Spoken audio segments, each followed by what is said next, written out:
Welcome to today's verse of the day.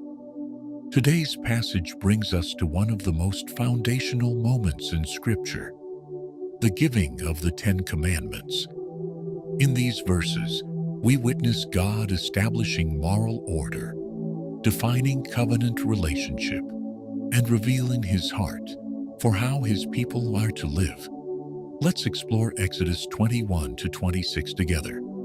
Verse: And God spoke all these words, I am the Lord your God, who brought you out of Egypt, out of the land of slavery. You shall have no other gods before me. You shall not make for yourself an idol. You shall not misuse the name of the Lord your God. Remember the Sabbath day by keeping it holy. Honor your father and your mother. You shall not murder. You shall not commit adultery. You shall not steal. You shall not give false testimony.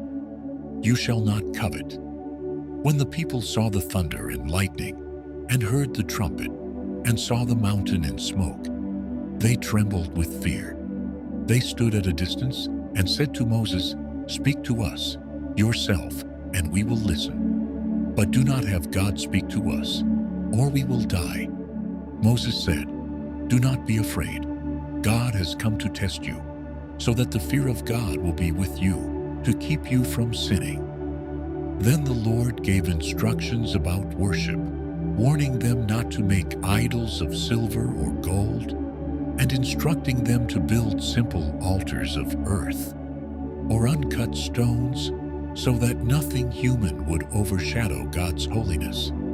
Exodus 20 begins not with commands, but with grace. I am the Lord your God, who brought you out of Egypt. Before God gives instructions, He reminds them of redemption. Obedience is a response to salvation, not a condition for it. The Ten Commandments are not random rules.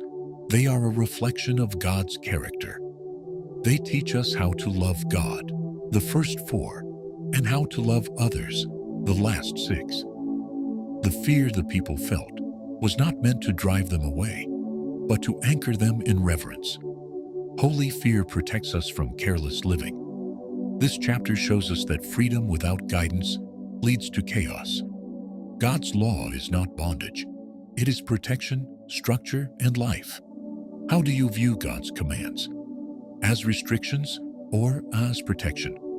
Exodus 20 reminds us, obedience flows from gratitude. God's commands reflect His goodness. Reverence guards our hearts from sin. Examine your heart today. Are there areas where you need to realign with God's design? His commands are not meant to burden you, but to bless you. Thank you for joining me today. If this passage encouraged you, share it with someone who needs to remember that God's commands are rooted in love, redemption, and protection.